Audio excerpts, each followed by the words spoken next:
Hello, everyone, and welcome to another horrific review. This is also the 16th movie in the movie marathon, so I'm still alive. We're cracking on. We're doing it. This is Silverhide. Premise is Silverhide is a horror thriller film exploring government conspiracy and secrets too horrifying to imagine. What's horrifying is how this film got made. Oh my god, this is awful. Another working title I would suggest for this would be Discount Dog Soldiers. Because they're trying to do a bit of that, but with no budget. This is all filmed on a green screen. I mean, legit. Got tents behind a green screen.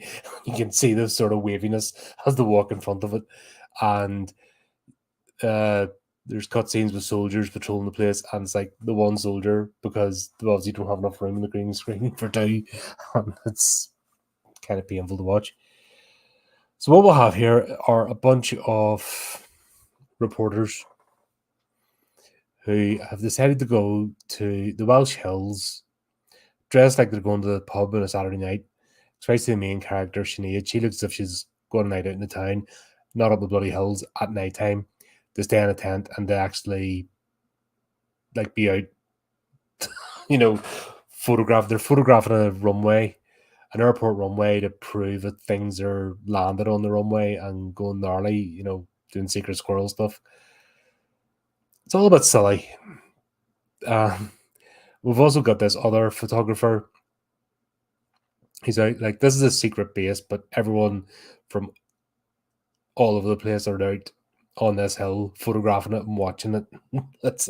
it's kind of tragic, but the whole thing is there's this creature called Silverhide, which is a werepug. It looks like a pug, an extended pug. So it's got a pug face and that, but its hide is supposed to be silver in color and reacts to moonlight that makes it invisible.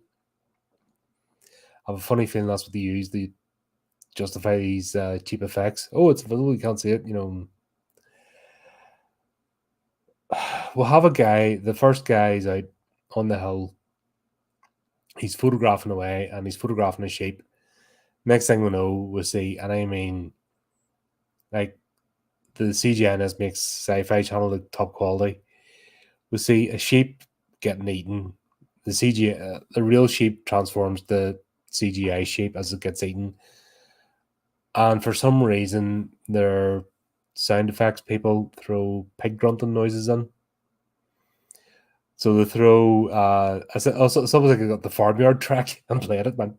Oh, the farmyard track, because it got sheep bleating, but then we got pigs squealing all as well. There's not a pig in sight. It's Welsh Hills.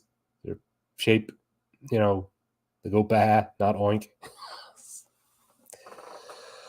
But then we meet these, I would say they're more like student activists than reporters, but they've just got that look about them. But like I said, they're worried about getting caught on government property, being up in the hills that they know is routinely patrolled, and it's also an airbase. So there's over head aircraft flying. One of the biggest big ding dong tent, they can find.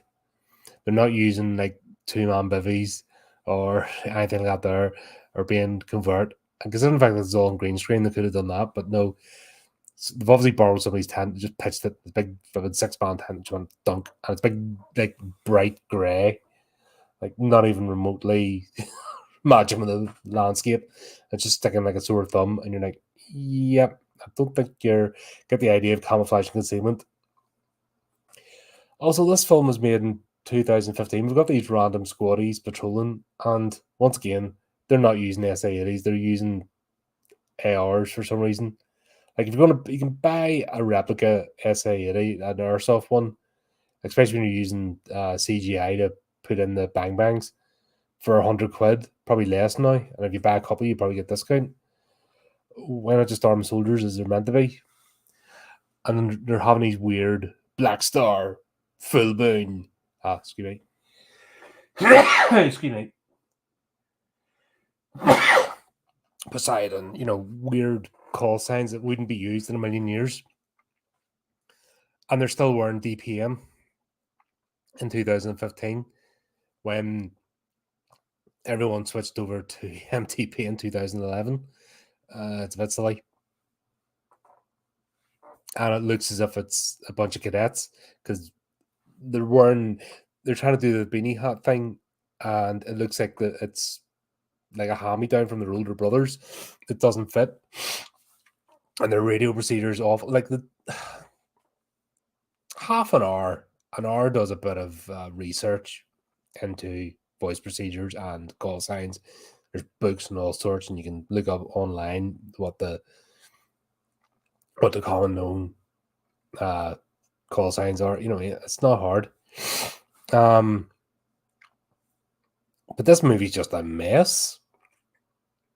And then to top it off, you've some guy in a suit walking about, like following the party in the hills. So you see his green. He's the worst one actually. When you see him green screening across, like supposed to be walking across the hills, he sticks out like a sore thumb, and it looks awful. And just whatever. So this movie takes its time getting anywhere. The faff about Nels, people get picked off one by one. I think the soldiers' dialogue's the worst between each other, and their action shots is just ridiculous. And then you have this one guy who says "fuck it" and goes in full auto, and they recycle the same shot about 3 times of going. Bah, bah, bah, bah, bah, bah, bah. You're just like, what are you doing? Yeah, so the government's hiding this creature.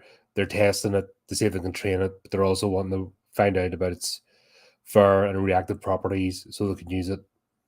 And that's it. They find a bunker. Even the bunker is green screen. They have like one corner of what looks like an office, and everything else in the bunker is green screen. That's awful looking. I mean, you don't take a step like further than that because you had the green screen for all the stuff. And then the used, the aerial photographs, the targeting camera, they're cut shot and that out as well to show silhouettes, and it's like bouncing around the place. It looks terrible. What else did they? They made this movie essentially. Is what they did.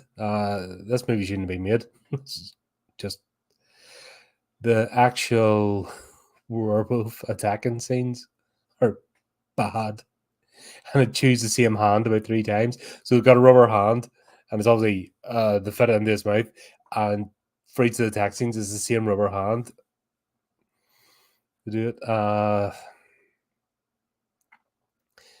Sinead finds out it's her father. Her father allegedly committed suicide. She thinks the government's out to get her, but it turns out it's her father pretended to commit suicide so he could follow her and warn her and stuff, and these conspiracy agency stuff. And you're like, okay, it's painful. He's the one cutting about the place in his suit because, yeah, that's smart. What else did they do? Yeah, they're using walkie-talkie. They're supposed to be like secretly taking photographs. They've all got walkie-talkies out in the loud, like not even an earpiece. Earpiece, talk, deaden the noise. Like these are, and the Sinead character, like, I do this all the time. No, you don't, love. You definitely do not. And she's hiding in the bunker, sitting in the bunker pretty while the other two are up in the tent getting wiped out. So that's what she thinks of her mates. And then, yeah, her and her dad spend about 20 minutes of this movie monologuing at each other. They've said about 6 times that there's infrared lights in the bunker to attract the beast, and not during any of that time does somebody go up with a hammer and go, dink, knock it out, or switch it off. Absolutely ridiculous. Like they had more than enough time. And when the creature appears in the tunnel, it's just standing by the door and doesn't move forward. It's like, and I turn around and go, and it goes, wow. You're just like, what the fuck is this? dear. Not a good movie. This is just throwaway guff, just shot onto the screen for your viewing displeasure. Really was bad. There's no redeeming qualities. There's none. You just can't, like, there's no characters. The actors are terrible. The set pieces are terrible. It's all conjoined because they're using different stock images and stuff to make it look like the Welsh Hills, and it looks lick and stick sort of stuff. There's no real plot. It just sort of meanders on for an hour and 20 minutes or so. So there you go. That's that one. I would give this one a miss if I were you. Not even worth bothering wasting your time over. It's just a non-entity. So there you go. There's that one. Right, what we got next? We have Sting. Okay. Been hearing good and bad things about this, so we'll see how it turns out. By a big spider. So we're going to watch about a big spider next. All right, then. So until next time, which should be soon, keep up the channel, do the things. Until next time, keep it creepy, keep it horrific.